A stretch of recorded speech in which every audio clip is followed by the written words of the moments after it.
Starting with we're gonna start with Yud Kesubos. Gimel, Yud Gimel, Zion, yeah. Okay, and Gimel 9. If someone went overseas and the path to his field was lost, Admam says he may go with the shortest path. The sages, however, say he must buy a path even for 10,000 zuz or fly in the air. If one produced a note of indebtedness against another, and the latter produced the deed that he sold him the field, Advan says he can say, if I were indebted to you, you should have collected yours when you first sold me the field. The sages, however, say this was one clever in that he This sold one him the was land, clever. Yeah. and he can take it for security. If two people produce notes of indebtedness against each other, Admin says, if I owed you money, how do I borrow from you? How do you borrow from me? The sages, however, say this one collects his note of indebtedness and this one collects his note of indebtedness. Okay. Okay. I'm just gonna warn you, my internet might wobble for a second because I'm connecting to a VPN. So Okay. if it does, don't worry. All right. And I'll just keep an eye on you to see if you suddenly keep still and then I lose my connection. Okay. Okay. Shalosh Aratzos Lenisuin. So Um, we, let's start with a little bit of background that husband and wife cannot coerce each other to move out of their country. We're talking about Chutz La'aretz. Okay, so if they were both in Italy and the husband decides he wants to move to France, that's up to the wife to decide if she wants to go with him or not. If she doesn't want to go with him, and he's absolutely dead set on going, and it's he's got and he's prepared to end the marriage because of it, then he has to pay out the kasuba because he's the one who's violating the understood contract. Similarly, if it's the wife who insists that she wants to go, then he and she says, just divorce me, and then she forfeits her kasuba. Um, okay, but um, if however the two come from originally different countries, then the expectation is that the wife will move into the husband's country. Okay. Now, when it comes to Eretz Yisrael, this is what our Mishnah is telling us now, is that Eretz Yisrael itself is partitioned into three regions, which are then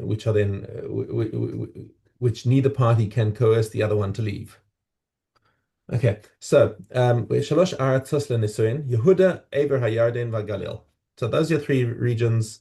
It's interesting that the Mishnah chose this particular order of declaring them because Yehuda and the Galil should have gone first, and Eber HaYarden should have been last. But there's some speculation about what that is, but that's kind of tangential to the point.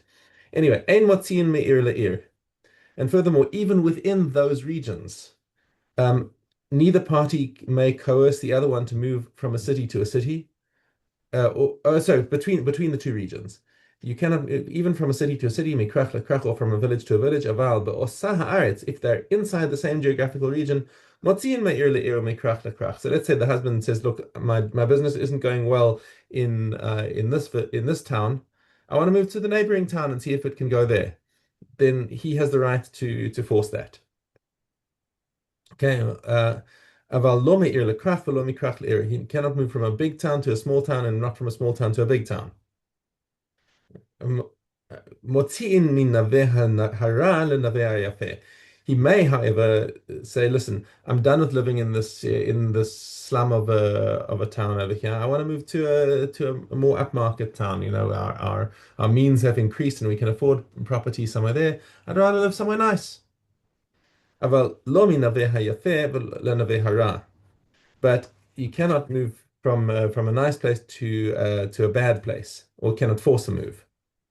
Uh, okay, so what's the reason for all these things? Because all these things, moving from a small town to a big town, obviously, in a small town you've got nicer air and it's better views and whatever, so you lose out on that. From a city, has got the advantage of having all the industry and having the shops that you can buy from, etc. So each one has got its advantages that you cannot force the other party to move if they're not happy to move.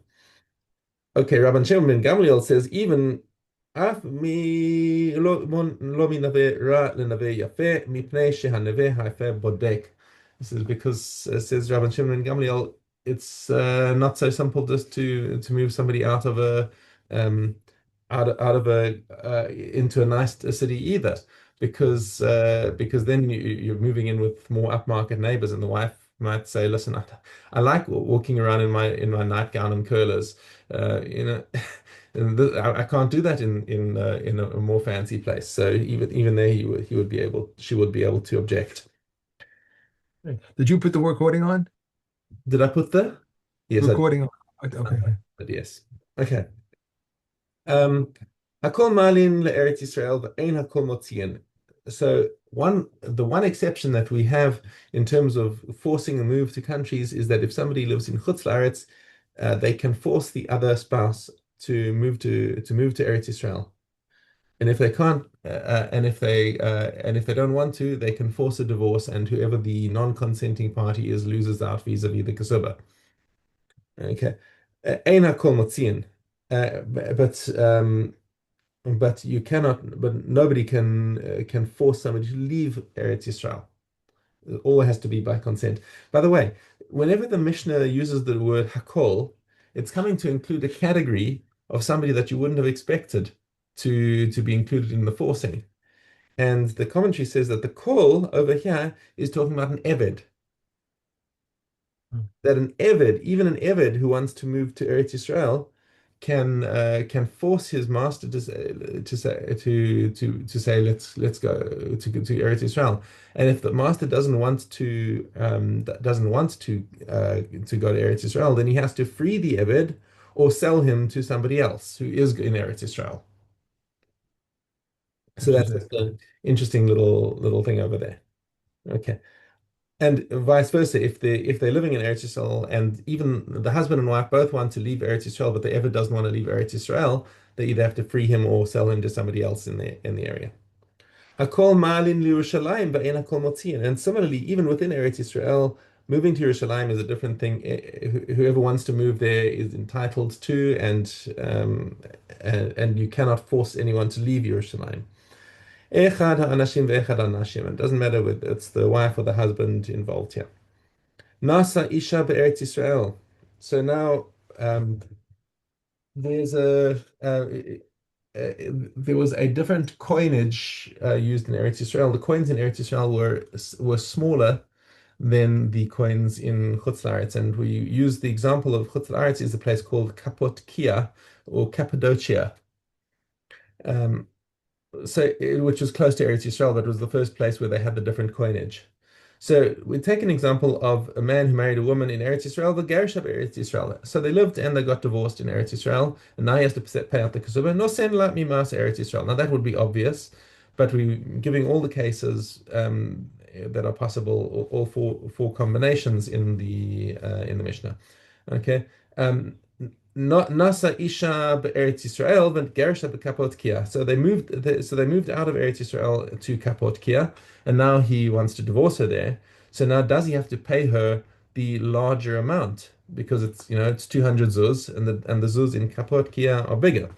No sen lami ma'os Eretz Yisrael. Now because he only consented to give where they signed was in Eretz Yisrael.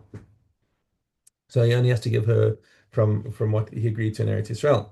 Nasei shebekapot kia v'gersha be'Eretz Yisrael nosen lami ma'os Eretz Yisrael. Oh, so even if they got married in Kapot Kia and he signed his kesubah there, and now he moved to Eretz Yisrael and now he divorces her, he has to give her Eretz Yisrael coinage. Why is this inconsistent?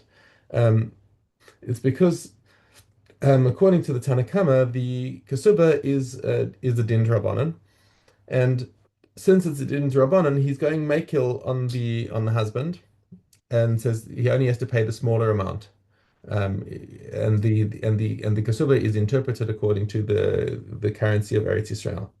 However, Rabban Shimon ben Gamliel disagrees and says no saint lami mas kapotkia. Says no, the Kesubos is something that's required min Torah, and therefore you have to pay whatever was agreed in the Torah what was agreed at the time, which was when they were living in Kapotkia, which is the larger amount.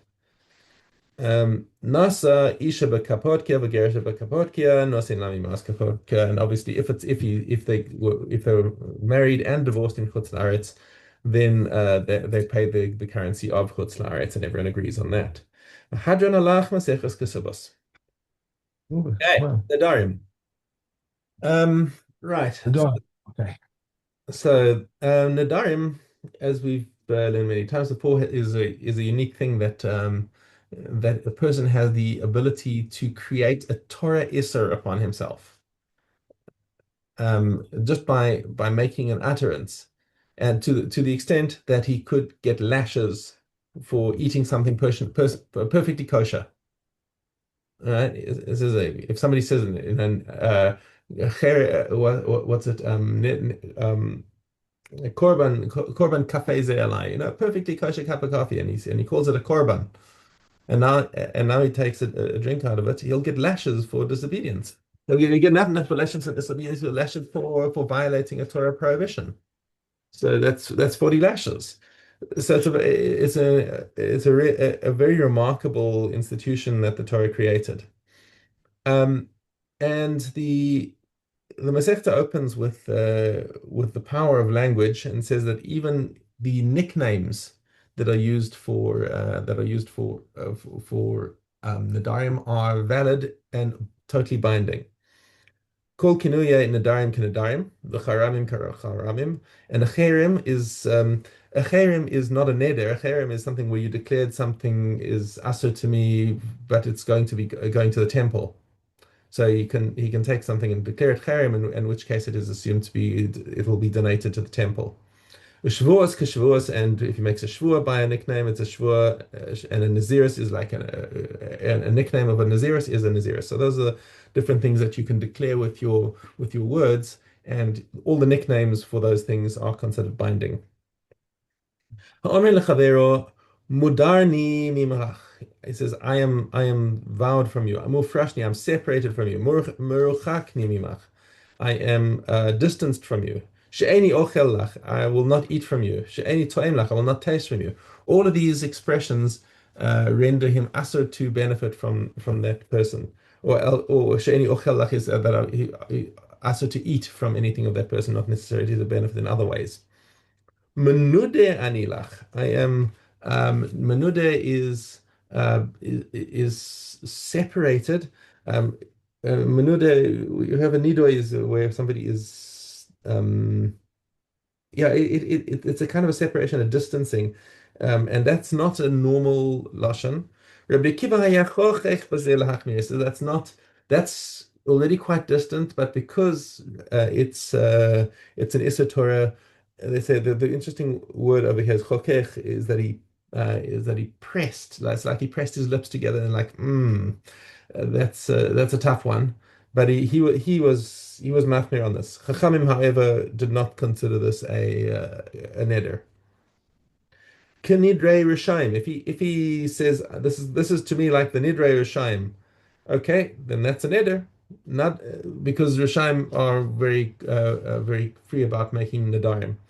Nadar ben Nazir uva korban uva shua.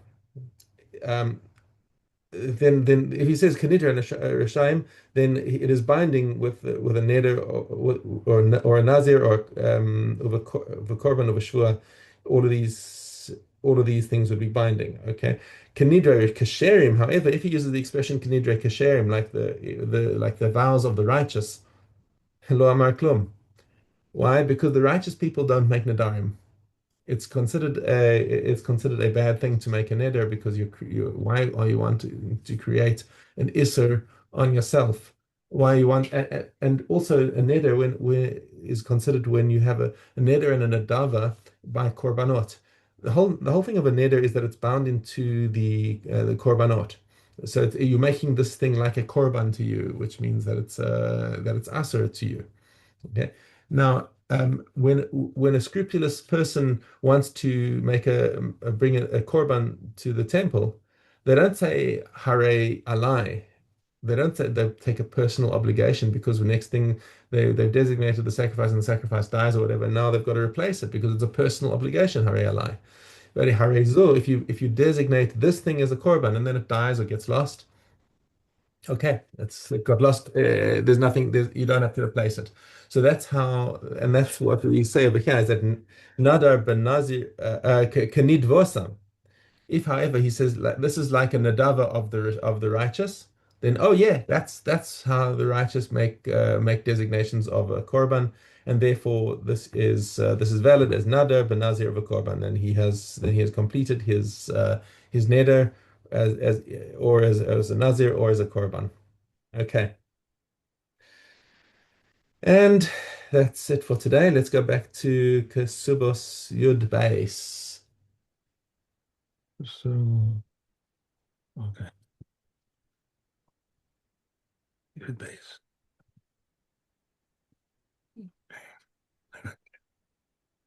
If a woman was married to two wives and they died, and subsequently he died, and the orphans claim their mother's kasuba, but there is only enough for the two kasubas, they share equally. If there was a surplus of a dinner, these take their mother's kasuba, and those take the mother's kasuba. If the orphan said, "We evaluate our father's property at a dinner more in order that they should take their mother's kasuba," we do not heed them. Rather, we appraise the property in court. If there were prospective assets, it is not like that in possession. Rav Shimon says that there are chattels, what is naught, unless there is real property exceeding the two ketubas by a dinner. If one was married to three wives and he died, and this one's ketubah was 100 zuz, and this one was 200, and this one was 300, there was only 100 they share equally. If there were 200 and one with a ketubah of 100 takes 50, the one with a ketubah of 200 and the one with a ketubah of 300 take three dinners each. There was if there was one 300 and one with a ksuba of 100 takes 50, the one with a ksuba of 200 takes 100, and the one with a ksuba of 300 takes six gold dinners. Likewise, if they deposited money into a fund that they had lost and they lost or profit, they share in this manner. Okay. All right. Vamos. Vamos. Okay. So we have Tess Zion Gimel. One might testify only that a man is dead if he saw the face and nose, even though there are other identifying marks on the bottom of clothing. One may testify that a man is dead if he actually saw him dead, but not if he saw him cut, hanging, or being devoured by a wild beast. One may only testify if he saw the body within 3 days. Rabbi Yehuda ben Brava says, not all men or areas or times are alike. If a man fell into water, whether all its shores are in sight or not, his wife is prohibited. Reb Meir says there was once an incident where someone fell into a large well and surfaced after 3 days. Riosi said there was once an incident where a blind man descended into a cave to immerse himself and was followed by his guide. They remained undetected long enough for them to have died, and the rabbis permitted their wives to remarry. There was another incident at where someone was lowered into the sea and they recovered nothing but his leg. The sages said if the leg was severed above the knee, she may remarry. If the leg was below the knee, she may not remarry. Even if he heard a woman saying so and so died, it is sufficient. Rehuva says if he heard children saying we are going to eulogize and bury so and so, his testimony is valid whether he intends to testify or not. Rabbi Yehuda ben Baba says a Jew's testimony is valid even if he intended to testify, but if he intended not, but if a non-Jew intended to testify, his testimony is invalid. Okay. All right. Going to Rosh Hashanah now. Yeah, Rosh Hashanah. Let me let this cat out of here before it kills me. Okay. Okay. Come on. Here we go. You're out. Okay. Go ahead. Oh, now one came in. Come on, go out. Oh, I got it. Okay. Can't be. Okay. Rosh Hashanah. Rosh Hashanah. And we have Aleph Gimel. For 6 months, the messages go forth for Nisan because of Pesach, for Av because of the fast, for Elul because of Rosh Hashanah, for Tishrei because of the proper termination of the holidays, for Kislev because of Hanukkah, for Adar because of Purim. And when the temple was in existence, they went forth for Eor because of the minor Pesach. For 2 months, the witnesses may desecrate the Sabbath, for Nisan and for Tishrei. For on them the messengers go forth to Syria, and on them they fix the holy days. And when the temple was in existence, they desecrated even for all of them because of the determination of the time of the sacrifice. Whether it is the new moon was clearly visible or whether it was not clearly visible, they could desecrate the Sabbath because of it. Rabbi Yossi says if it was clearly visible, they could not desecrate the Sabbath because of it. Um, Trumos, the Mises. Maasrot, yeah. Okay. I should, okay. Hey, Olive. If one uproots seedlings from his own and plants them in his own, is he exempt? If he brought them while attached to the ground, he is exempt. If he gathered in order to send them to his fellow, he is exempt. If Eliezer of Azariah says, if the like of them is sold in the street, they are liable. If one uproots turnips or radishes from his own and plants them in his own for seed, he is liable because that is their threshing floor. But when onions strike roots in the upper story, they become clean from uncleanliness. If debris fell on them and they are uncovered, they are as planted in the field. A person may not sell his produce once it has reached the tithing season to someone who is not trustworthy in regard to mitzvahs. During the seventh year, to someone who is not trustworthy in regard to the seventh year. But if he ripens, he may take the ripe ones and sell the rest. Okay. Okay. And now on to Oleos. Mm-hmm. Oleos. Okay. Yud Chet Tet. Yeah, anti-rooms are not subject to the law of dwellings of idolaters. When Shimon ben Gamliel says the law of dwellings of idolaters does not apply to a city that was destroyed. East Christian and West Christian are graves. There was a doubt concerning East Akko, and the sages declared it to be Tahor.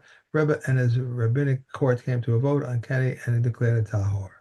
10 places did not have a law of dwelling of idolaters. The tents of Arabs, huts, lean-tos, storage huts, summer awnings, a guest guard shack, an open area, Arab courtyard, a bathhouse, an armory, and a military camp.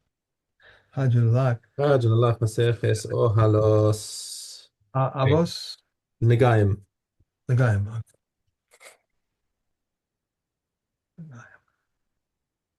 Oh, all right.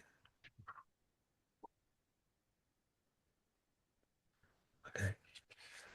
Appearances of Nagayam are two that are four. Baharat is like bright snow. Secondary to it is like lime of the sanctuary. Sis is like a member of the egg. Secondary to it is like white wool. These are the words of Mebreya. The say sis is like white wool. Secondary to that is like the membrane of an egg. Okay, that's it. Okay. Okay, and now Avos.